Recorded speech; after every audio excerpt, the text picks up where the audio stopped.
Bukan CX-9, bukan CX-5, atau bahkan bukan CX-60. Ini salah satu mobil terbaru dari Mazda yang bisa menjadi mobil terbaik mereka yang dijual saat ini di Indonesia. Kenalin, ini dia Mazda CX-80.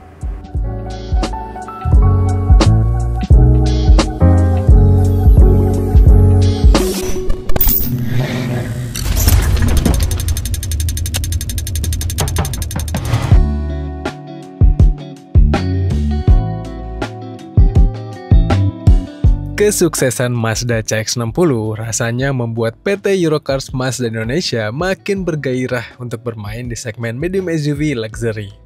Buktinya, di awal tahun ini mereka langsung menghadirkan CX-80 yang notabene berukuran tak jauh beda dari CX-60 namun dengan kepraktisan dan kecanggihan yang lebih. Kami sebenarnya juga sangat penasaran dengan positioning mobil ini karena ia terjun di segmen PHEV yang masih tergolong unik atau niche di Indonesia. Tapi sayangnya, kami mengulas mobil ini jauh dari hari peluncurannya. Sehingga saat kami bikin video ini, masih belum ada bocoran harga.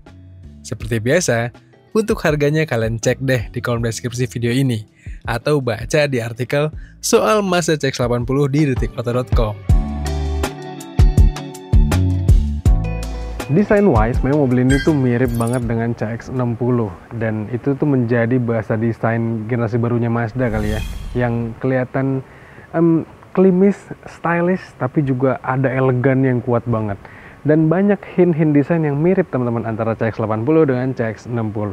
Tapi sekarang tuh kita nge-review yang versi Kuro atau CX-80 Kuro Edition, sehingga kalian bisa ngeliat kalau stylingnya lebih sporty, lebih banyak pakai unsur yang gelap-gelap gitu ya. Velgnya hitam, terus frame grille depannya juga warnanya hitam. Sampai yang menarik adalah ada perbedaan di interiornya. Bentar, sebelum kita masuk ke dalam, nih lihat lagi deh desain eksterior dari CX-80 ini.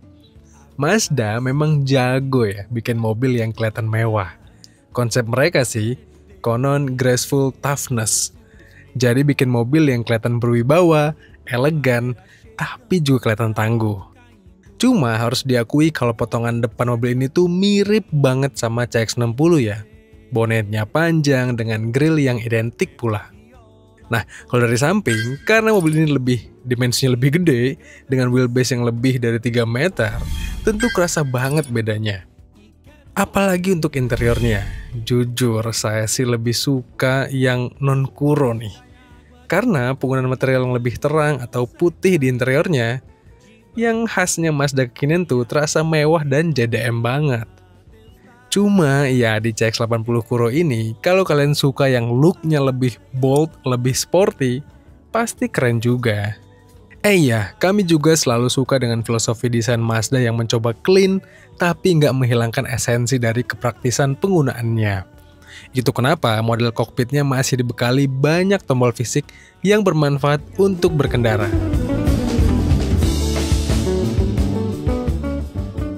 Memang interior mobil ini menarik teman-teman, dan secara umum interiornya dari sejak ada CX-60 juga udah kelihatan kalau Mazda itu makin memperhatikan interiornya. Dan di CX-80 ini, berhubung ini mobil yang 3 baris, 6-seater, jadi kita harus mencoba duduk di baris ketiganya. Dan surprisingly, untuk saya yang punya tinggi 170 cm dan bongsor badannya, ternyata masih oke lah duduk di belakang sini. Kalau emang untuk berkendara di rute perkotaan gitu ya, kalau dipakai jarak jauh, road trip misalnya, wah ini nih agak PR kalau untuk orang dewasa. Tapi secara umum duduk di belakang sini terasa nggak dianaktirikan lah, karena fasilitasnya juga lengkap teman-teman. Blower AC dapat di belakang, ada USB juga yang Type-C portnya, cup holder lengkap, seat belt pasti ada, bahkan ada dikasih kaca belakang tambahan sehingga kalau kita yang takut akan ruang sempit ini aman teman-teman. Setelah kemarin menghadirkan mobil listrik murni, Mazda kini mendatangkan mobil PHEV pertamanya di Indonesia. Yes, PHEV.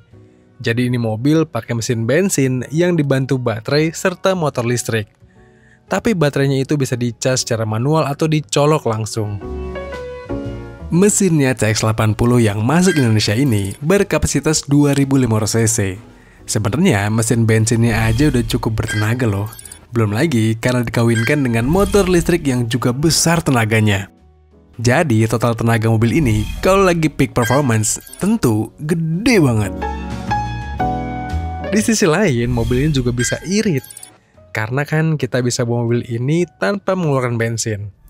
Lumayan loh, baterainya 17,8 kWh. Ya bisa lah kita bawa keliling-keliling komplek. Atau di keliling kota juga bisa kalau lagi terisi penuh. Nah ini kita mau bahas mesinnya, tapi saya sengaja ngajak kalian ke sini karena mobil ini tuh ada dua fuel cap atau dua tutup tangki. Tapi yang sebelah kanan mobil ini bukan tangki biasa, tapi ini adalah untuk ngecas teman-teman. Karena mobil ini adalah PHEV atau Plug-in Hybrid Electric Vehicle, di mana kehadiran elektrifikasi ini membuatnya menjadi semakin luas, semakin fleksibel. Dikdayanya dapat, performanya mantap, tapi juga dapat efisiensinya. Karena mobil ini hadir juga dengan baterai yang bisa dicas. Jadi kalau kalian merasa CX-60 itu ya asik lah, buas, tapi butuh mobil yang lebih irit dan lebih rendah emisi, jelas ini adalah jawabannya.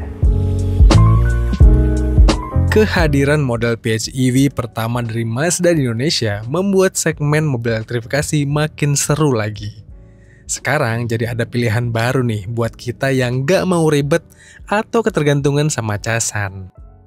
Di sisi lain, ini mobil juga tenaganya buas dan teknologinya canggih. Dan khasnya Mazda nih, harusnya sih mobil ini menawarkan sensasi berkendara yang asik banget. Penasaran deh kita nanti pas ngetes langsung. Mobil ini juga family oriented banget. Jadi harusnya istri bisa lah mudah approve kalau kita mau upgrade dari CX-5 atau CX-60 yang sebelumnya jadi tunggangan harian kita. Ya nggak Bu? Kalian gimana? Kira-kira penampilan apa soal mobil ini? Coba kalian sampaikan di komentar video kali ini. Dan seperti biasa, jangan lupa untuk baca ulasan lengkapnya di kanal Detik Auto, serta tonton film dari kami di kanal 20 Detik dan kanal YouTube Detik Auto. Jangan lupa untuk kalian subscribe juga. Lalu teman-teman, sekian aja. Saya pamit, stay safe dan bye-bye.